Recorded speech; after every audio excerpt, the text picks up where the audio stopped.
Muhammad Iqbal believed in the life of Islam as a cultural force. He envisioned that the development of Shariat or an Islamic way of life depended upon the creation of one or more Muslim states with absolute majorities. Muhammad Ali Jinnah had argued that if the majority status of Hindus entitled them to represent an Indian nation, there was no reason why the Muslim community, which represented absolute majority in clearly defined areas, could not make similar claims for itself. The Congress emphasized upon the principle of majority rule and fluid political alignments. They were not convinced about Jinnah's two-nation theory and equitable sharing of power. Thus, the history of India in the 1940s is marked by a series of failures to arrive at a constitutional settlement. After the end of the war, there was a brief period when there was a great display of Hindu-Muslim unity. In fact, Hindu-Muslim, Sikh, Christian unity. And that happened on the occasion of the INA trials. The story of Netaji Subhash Chandra Bose and the Indian National Army that he had raised was propagated, and common people in India came to know about it. On the night of 16th and 17th of January 1941, Netaji, with the help of his nephew Shishir, completely fooled the British guards and fled from his house in Elgin Road in Kolkata, where he was under house arrest.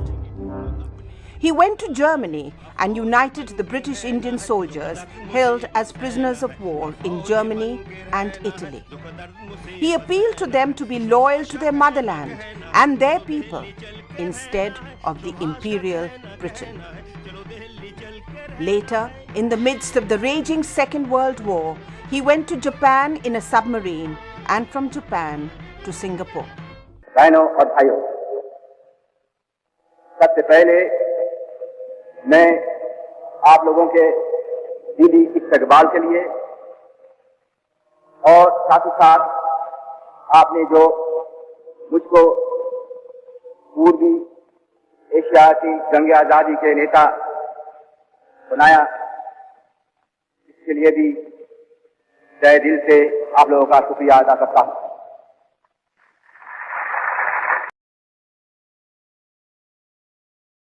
On 5th July 1943, Netaji announced to the world that India's Army of Liberation, the Azad Hind Fauj, had come into being. Tens of thousands of British Indian soldiers had joined this army. 2.5 million Indians living in Southeast Asia vowed to give unconditional support to them.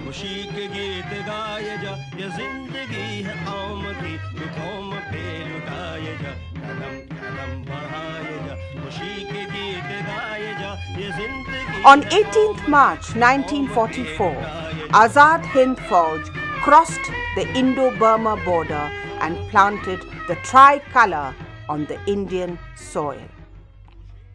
However, the Japanese could not continue to lend support to the INA, and they had to beat a retreat from Imphal. In 1945, Netaji allegedly died in a plane crash. After the end of the Second World War, thousands of INA soldiers returned home. The Indian National Congress, of course, came out in support of the INA prisoners. Even the Muslim League came out in support of the INA prisoners because, as you know, in the INA there had been a disproportionate number of Muslim and Sikh officers and soldiers who had fought for India's freedom. In the autumn of 1945, at the Red Fort in Delhi, there was a public trial of 3 INA officers, Gurbakh Singh Dhillon, Shah Nawaz Khan and Prem Sehgal. They were charged with treason against the British Crown. The trials gave the Indian people a complete picture of an organization of which they had hitherto known very little. Before our trial started, the British had kept everything concerning Netaji, movement, the INA, everything under wraps. People didn't know anything about it. The whole idea was that they wanted to show to the Indian people that a few renegades had joined the Japanese.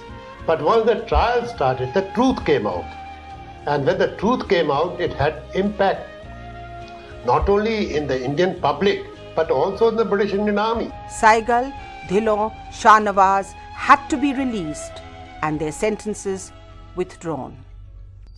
On the 18th of February 1946, the ratings of the Royal Indian Navy rose in open mutiny. The mutiny assumed serious proportions. After the INA trials, the naval mutiny in February of 1946, disaffection among Indian soldiers within the British Indian Army, the British came to the conclusion that they would have to quit India. They could not rely on the armed forces, on Indian soldiers anymore to hold India down. So at that stage, the issue became, how was power going to be shared once the British quit India? In the general elections in Britain after the Second World War, Churchill was defeated and Labour Party came to power. Clement Attlee became the Prime Minister of Britain. He inherited a nation ravaged by the war. His government realized that with the drained economy, it will not be possible to hold on to the empire. On 19th February, Attlee announced that 3 members of the cabinet would visit India to promote the early realization of full self-government in India. Later, on 15th of March, he referred to complete independence as a possible goal of Indian constitutional development, if the Indian leaders so chose. In March 1946, the cabinet mission arrived in New Delhi. The mission was headed by Stafford Cripps. This time he did not come alone as he had done in 1942, but he came with 2 others. And the cabinet mission held talks in the course of the spring and summer of 1946 with the various political parties and the political leaders in India. And ultimately, there were 2 options that were put forth by the cabinet mission. One was very similar to the Rajagopalachari formula of 1944, that there would be a Pakistan based on the partition of Punjab and Bengal. And it is interesting that the Muslim League and Jinnah categorically rejected this option. Jinnah declared that by dividing the Pakistan group into 2, the mission had struck at the heart of Muslim solidarity. The mission's new proposals were clearly designed to deny his community legitimate right to parity and self-determination. The other option was for a federal or confederal structure. There would be a 3-tiered constitutional structure. There would be the provinces at the lowest level. Then there would be 3 groups of provinces at the middle level, A, B and C, and 2 of these groups would have Muslim majorities in the northwest and in the east or northeast. And then of course there would be the largest group which would have a Hindu majority. And finally at the top level there would be a federal center. Now initially both the Indian National Congress and the All India Muslim League accepted this option. The League accepted the mission's plan on 6th June. Its acceptance was based primarily on the assurance that the proposed interim government would ensure parity by allocating 5 portfolios to the League, 5 to the Congress, and 2 to the remaining minorities. This option was attractive to Jinnah and the All India leadership of the Muslim League because at the group level they could try and control the provincial particularisms of the Muslim majority provinces. the All India leadership of the Muslim League had great difficulty in disciplining their own followers in provinces like Punjab, Bengal, and so forth. And so it was attractive. And the Congress also thought that this was one way to avert partition and to avoid conceding Pakistan. The Congress rejected the Viceroy's proposal of an interim government, but agreed to participate in the Constituent Assembly in order to frame the Constitution. The Cabinet mission left India on the 29th June.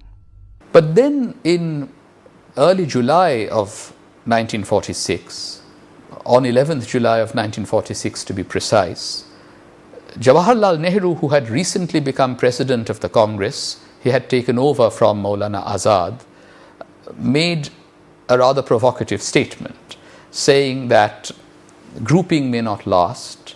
Who were the British to tell us what kind of constitution we might have 10 years from now, and so forth. And this, upset Jinnah and the Muslim League a great deal, because they had thought that they were coming to a settlement with the Indian National Congress on the basis of the Cabinet Mission Plan, the crux of which was the grouping of provinces. So at that stage, the All India Muslim League gave the call for direct action. Direct Action Day proved to be a black-lettered day in the history of India. Tens of thousands of Muslims gathered in rallies at Calcutta.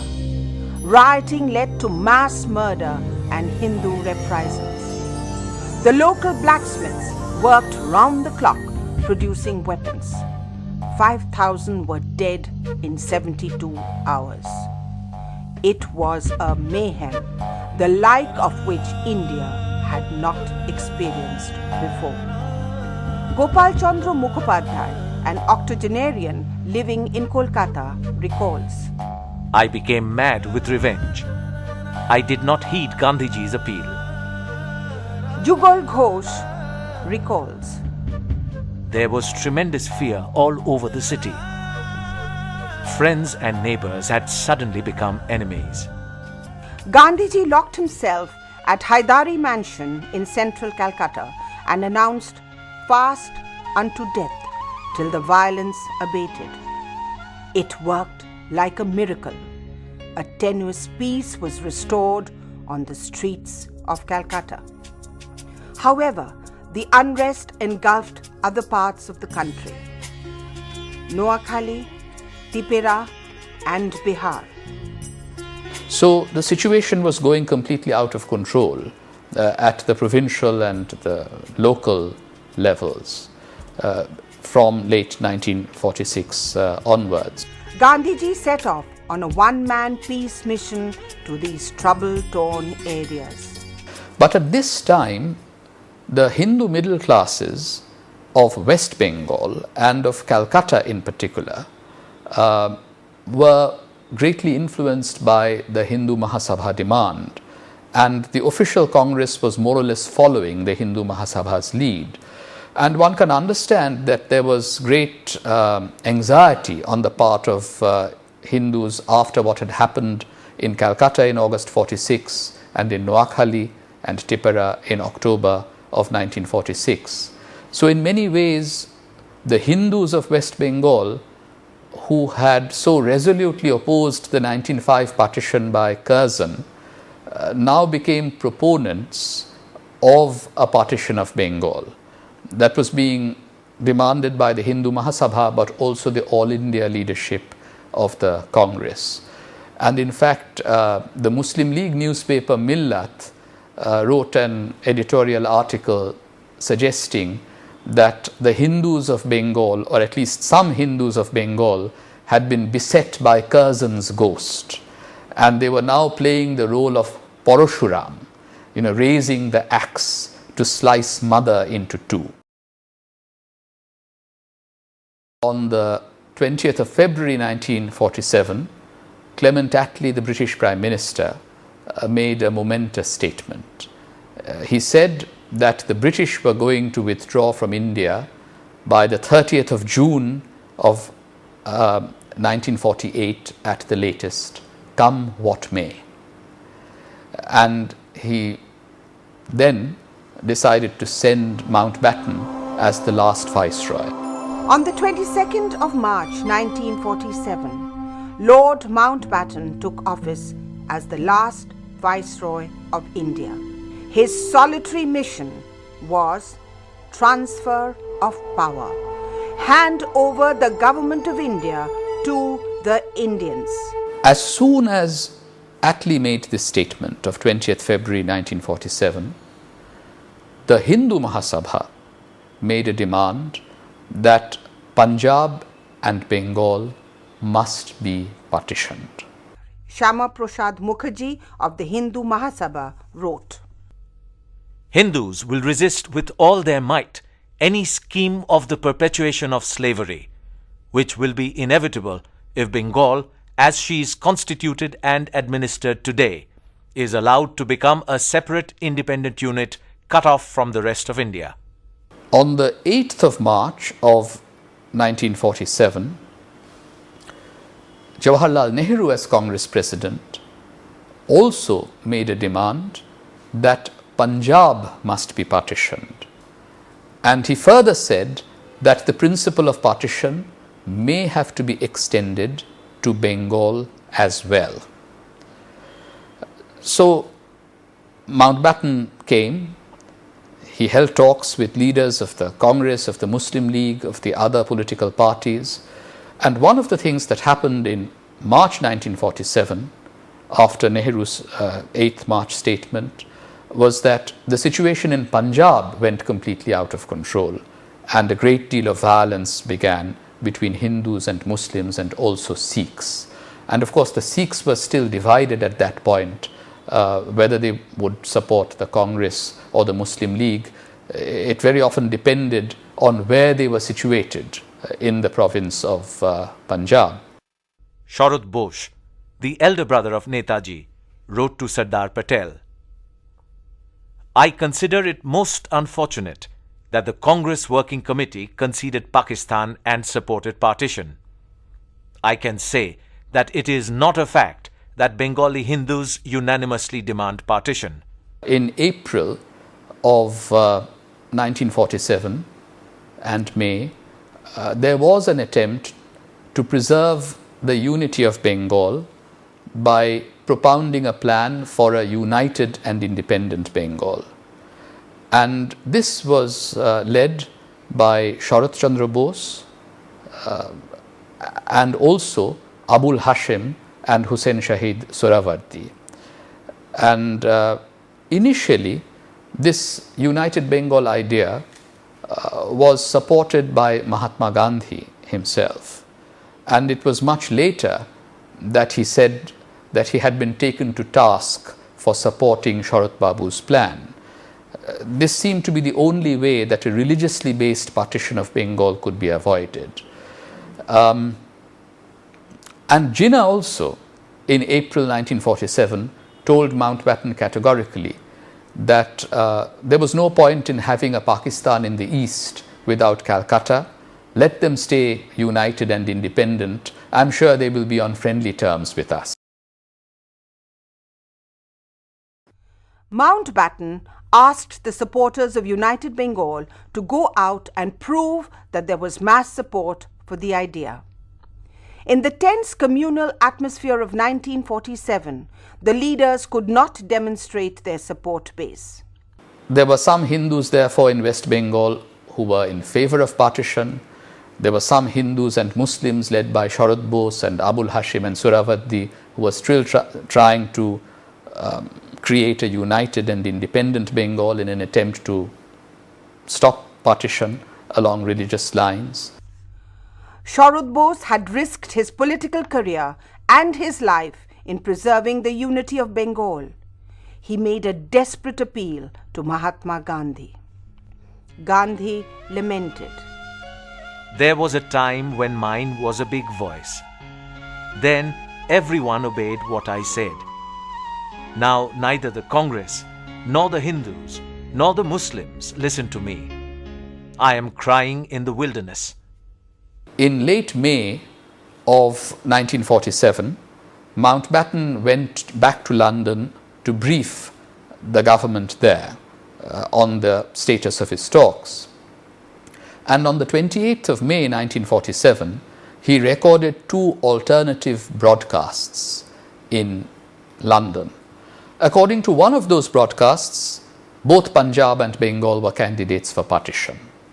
But according to the second of the broadcasts, Mountbatten said that the Hindu and Muslim leaders of Bengal had come to an agreement, and therefore Bengal would remain united and a free state, and would in the future decide its relations with the Indian Union, the existing Constituent Assembly, and any new Constituent Assembly, i.e. the Pakistan Constituent Assembly, that might be brought into existence. So even as late as the 28th of May 1947, the idea of a united and independent Bengal was alive and well. But then Mountbatten came back to Delhi on the 30th of May, and his broadcast B was emphatically vetoed by the Congress leaders Nehru and Patel. Now, both Nehru and Patel wanted to take power at a strong center. They wanted to inherit the strong centralized apparatus of the British Raj. And even though ideologically the two were quite different, Nehru was a socialist and Patel was much more right-wing in his economic views. On this question, they were at one. Nehru, of course, wanted to bring about radical social and economic reforms with the help of a strong centralized state. From the point of view of law and order, Patel wanted a strong state. He also wanted to use a strong center to integrate the various princely states and so forth. So they rejected the united independent Bengal idea. Sardar Patel wrote to Sharat Bose, Vital matters which will leave their marks on generations to come have to be settled, and in such settlement it behoves all of us to contribute our best to the combined strength of the Congress. Sharat Bose replied, I entirely agree with you that we should take a united stand, but I shall say at the same time that the united stand should be for a united Bengal and united India. Future generations will, I am afraid, condemn us for conceding division of India and supporting partition of Bengal and the Punjab. On the 2nd of June, Mountbatten held a meeting with the leaders of the nationalist movement. Jinnah said to Mountbatten, this is your plan, not mine. And Mountbatten said to Jinnah that if you don't accept this partition plan, you will lose your Pakistan, probably for good. And Jinnah responded, saying that what will be, will be. And at that point, Mountbatten said to Jinnah that if you don't accept this partition plan on behalf of the Muslim League, then I will. And more or less instructed Jinnah that at the meeting that was to be held the next day on the 3rd of June, he was not to contradict Mountbatten when he said that the Muslim League was prepared to accept the partition plan, and he would have to give his assent with a nod. Now, it's not clear whether Jinnah nodded or not at the meeting on the 3rd of June, but the Congress accepted partition as a final settlement, as they put it. The Muslim League eventually accepted partition as a compromise. On the 3rd of June, Lord Mountbatten broadcast to the peoples of India, His Majesty's government should transfer power immediately to one or two successor governments, each having dominion status. The broadcast that Mountbatten made on the 3rd of June said that the will of the people would be taken into account. How? Through votes taken by the members of the legislatures of Bengal and Punjab. And these votes were actually taken in late June. And The results of these votes are of some use to historians, because what becomes clear from these votes is that the legislators of Bengal and Punjab, by overwhelming majorities, rejected the partition plan.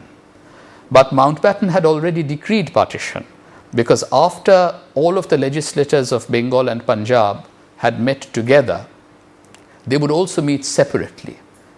The legislators of West Punjab and East Punjab, West Bengal and East Bengal. At the joint session of the members of the Legislative Assembly, 90 voted to join the existing Constituent Assembly, while 126 voted to join the new Constituent Assembly of United Bengal. When the members met separately, members of the non-Muslim majority areas voted for partition, 58 to 21. Members of the Muslim majority areas voted against partition, 106 to 35. So until the very end of the day, there was a distinction between the idea of a Pakistan and partition as it actually came about, which involved not just the partition of India in a notional sense, but the partition of two provinces, Punjab and Bengal, which had for long been proud of their cultural and linguistic unity. Now, all that remained, of course, was for the British Parliament to pass the Independence of India Act. The Indian Independence Bill, passed by the British Parliament on the 1st of July 1947 without any dissent, fixed upon 15th of August 1947 as the date for transfer of authority. In a sense, partition as it came about was the ultimate undermining of his two-nation theory, because there were about 100 million Muslims in India at that stage. Only 60 million of these Muslims would become citizens of the Muslim homeland, Pakistan. Nearly 40 million would remain behind in India. So about 40% of his Muslim nation was going to live outside the borders of a specifically Muslim state. So this nation-state contradiction had not really been resolved by the kind of partition that was decreed by Mountbatten. Be that as it may, all that was left to be done was to vivisect the provinces of Punjab and Bengal and create the moth-eaten nation of Pakistan. চারধারে কি দেখছিস? ছেলেকে ঠেলা দিল ভূষণ। জল জংলার দেশ, দেখবার আছে কি?